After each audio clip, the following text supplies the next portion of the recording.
The French Revolution. On the morning of 14 July 1789, the city of Paris was in a state of alarm.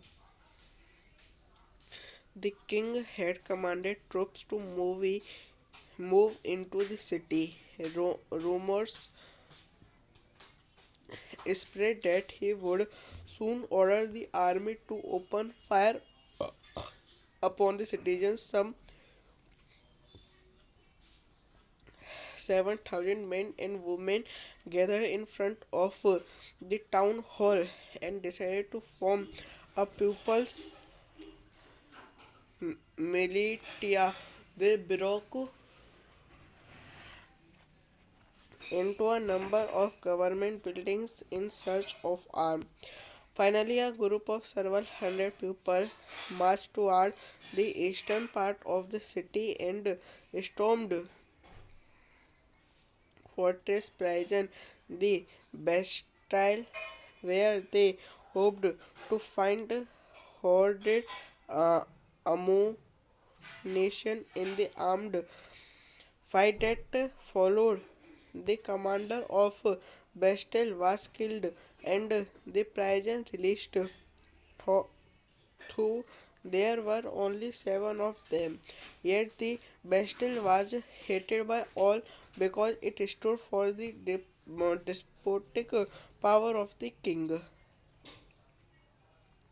The fortress was demolished and its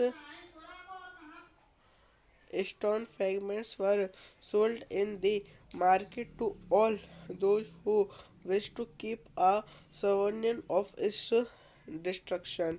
The day that followed saw more rioting both in Paris and countryside. Most people were protesting against the high price of bread. Much later, when historians looked back upon this time, they saw it was the beginning of a chain of events that ultimately led to the execution of the king in France. Though most people at the time did not anticipate this outcome. How and why did this happen?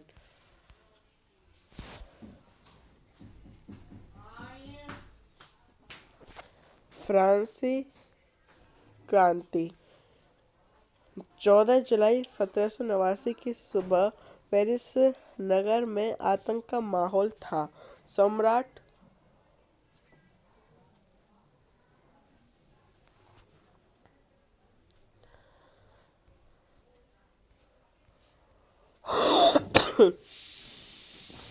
सम्राट ने सेना को शहर में घुसने का आदेश दे दिया था। अफवाह थी कि वह सेना को नागरिकों पर गोलियां चलाने का आदेश देने वाला है।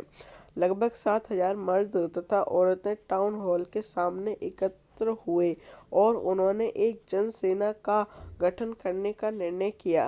हथियारों की खोज में वह बहुत से सरकारी भवनों में जबरन प्रवेश कर गए। अंततः सैकड़ों लोगों का एक समूह पेरिस नगर में पूर्वी भाग की ओर चल पड़ा और बास्तिल किले की जेल को तोड़ डाला, जहां भारी मात्रा में गोले बारूद मिलने की संभावना थी। हथियारों पर कब्जे की इस सशस्त्र लड़ाई में बास्तिल का कमांडर मारा गया और कैदी छुड़ा लिए गए। यद्यपि उनकी संख्या केवल 7 थी। सम्राट की निरंकुश शक्तियों का प्रतीक होने के कारण बास्तिल किला लोगों की घृणा का केंद्र था। इसलिए किले को ढहा दिया गया और उसके अवशेष बाजार में उन लोगों को बेच दिए गए जो इस ध्वंस को बतौर स्मृति चिन्ह संजोना चाहते थे। इस घटना के बाद कई दिनों तक पेरिस तथा देश के देहाती क्षेत्रों में कई और संघर्ष हुए। अधिकांश जनता पाव रोटी की महंगी कीमतों का विरोध कर रही थी। बाद में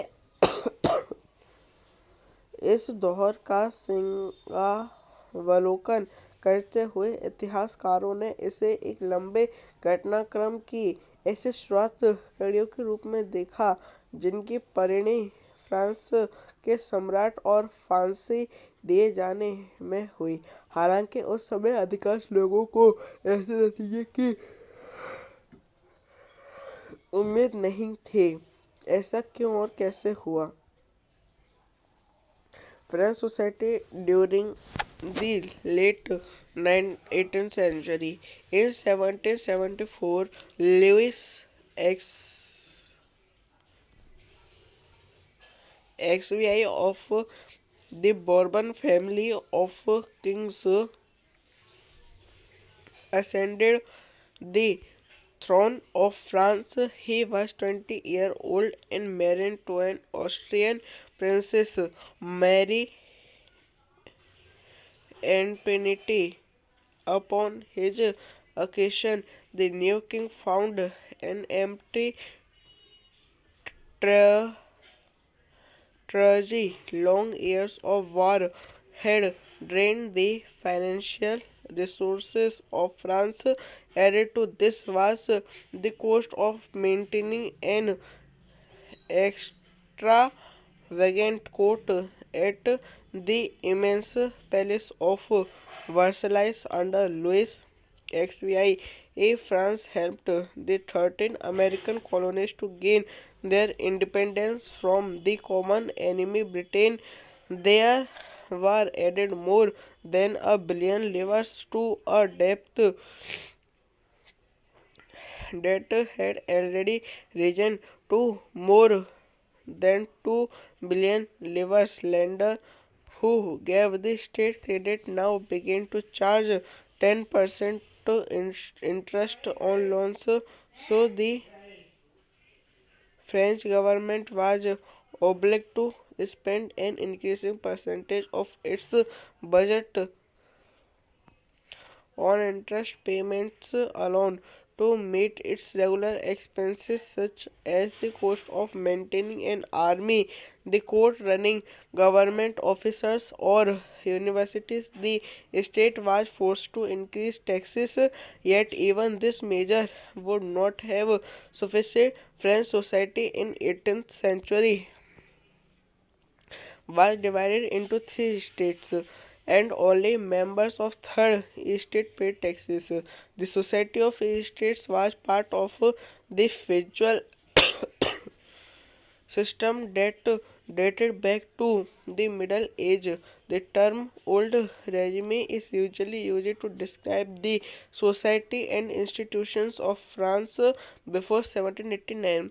Figure 2 so how the system of estates in French society was organized. Peasant made up about 90% of the population. However, only a small number of them owned the land they cultivated.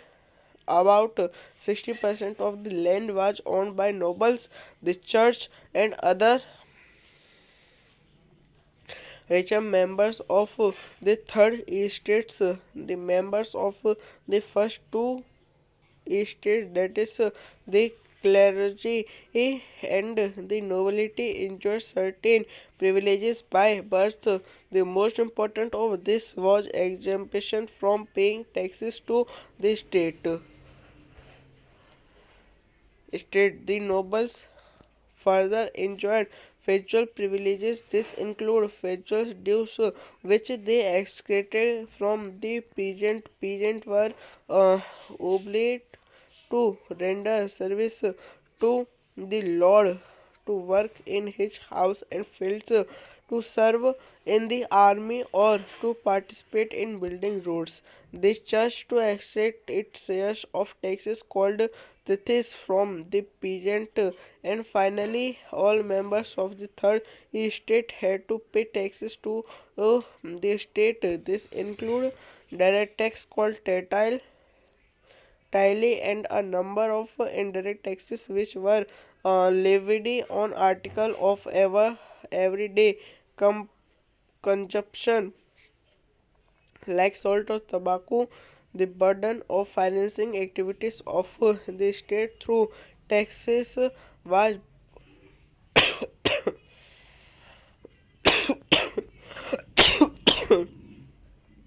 was born by the third estate alone.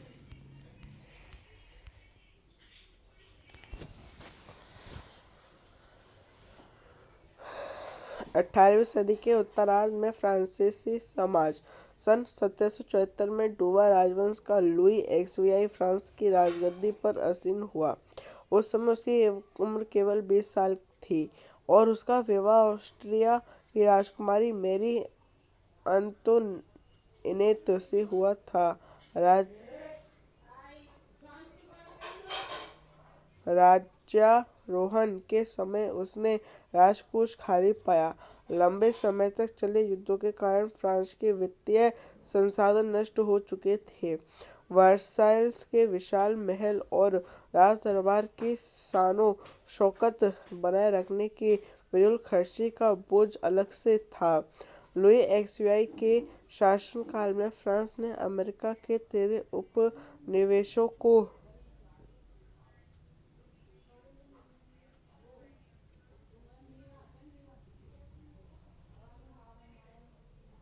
शायद शत्रु Britain से आज़ाद कराने में सहायता दी थी। इस युद्ध के चलते फ्रांस पर 10 अरब लिवरे से भी अधिक का कर्ज और जुड़ गया, जबकि उस पर पहले से ही 2 अरब लिवरे का बोझ चढ़ा हुआ था। सरकार के कर्जदाता अब 10% ब्याज की मांग करने लगे थे। फलस्वरूप फ्रांसीसी सरकार अपने बजट का बहुत बड़ा हिस्सा दिनों दिन बढ़ते जा रहे कर्ज को चुकाने पर मजबूर थी। अपने नियमित खर्चों जैसे सेना के रखरखाव, राज दरबार, सरकारी कार्यालयों या विश्वविद्यालयों को चलाने के लिए फ्रांसीसी सरकार करों में वृद्धि के लिए बाध्य हो गई, पर यह कदम भी नाकाफी था।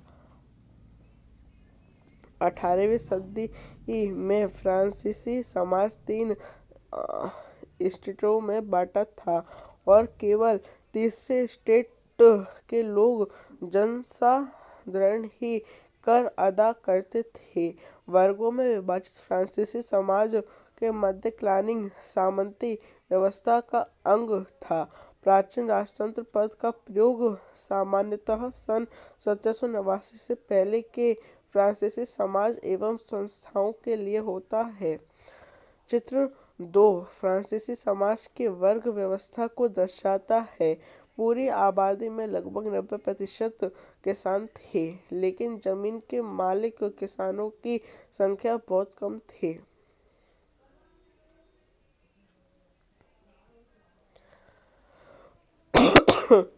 लगभग 60% जमीन पर कुलीनों, चर्च और तीसरे स्टेट के अमीरों का अधिकार था। प्रथम 2 स्टेट कुलीन वर्ग एवं पादरी वर्ग के लोगों को कुछ विशेषाधिकार जन्मना प्राप्त थे। इनमें से सबसे महत्वपूर्ण विशेषाधिकारी ये था राज्य को दिए जाने वाले करों से छूट। कुलीन वर्ग को कुछ अन्य सामंती विशेषाधिकार भी हासिल थे। वह किसानों से सामंती कर वसूल करता था। किसान अपने स्वामी की सेवा, स्वामी के घर एवं खेतों में काम करना, सैन्य सेवाएं देना अथवा सड़कों के निर्माण में सहयोग आदि करने के लिए बाध्य थे।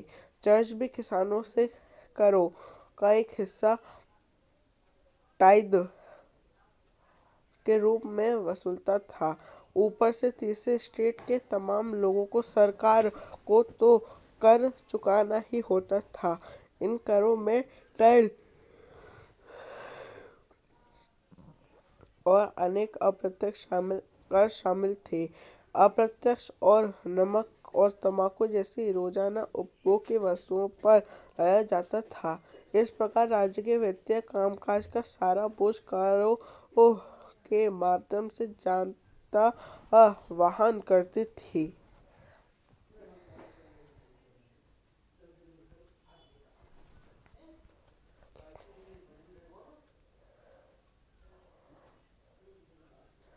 They struggled to survive. The population of France rose from about 23 million in 1715 to 28 million in 1789. This leads into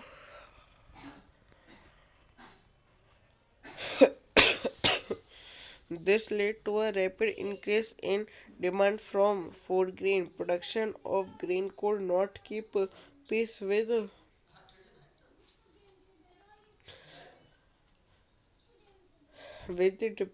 demand, so the price of bread, which was staple diet of the majority, rose rapidly.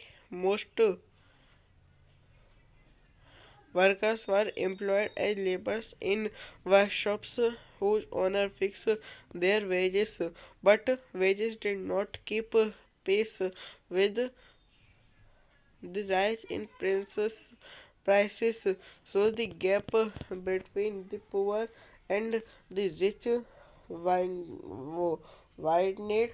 Things becomes rose whenever drought or hail reduced the harvest. This led to substance crisis, something that occurred frequently in France during the old regime. France की जनसंख्या सन 1715 में 2.3 करोड़ थी, जो सन 1789 में बढ़कर 2.8 करोड़ हो गई। परिणाम परिणामतः अनाज उत्पादन की तुलना में उसकी मांग काफ़ी तेजी से बढ़ी। अधिकांश लोगों के मुख्य खाद्य पाव रोटी की कीमत में तेजी से वृद्धि हुई। अधिकतर कामगार कारखानों में मजदूरी करते थे और उनकी मजदूरी मालिक तय करते थे, लेकिन मजदूरी महंगाई की दर से नहीं बढ़ रही थी। फलस्वरूप अमीर गरीब की खाई चौड़ी होती गई। स्थितियां तब और बदतर हो जाती जब सूखे या ओलों के प्रकोप से पैदावार गिर जाती। इससे रोजी रोटी की संकट पैदा हो जाता था। ऐसे जीविका संकट प्राचीन राजतंत्र के दौरान फ्रांस में काफ़ी आम थे।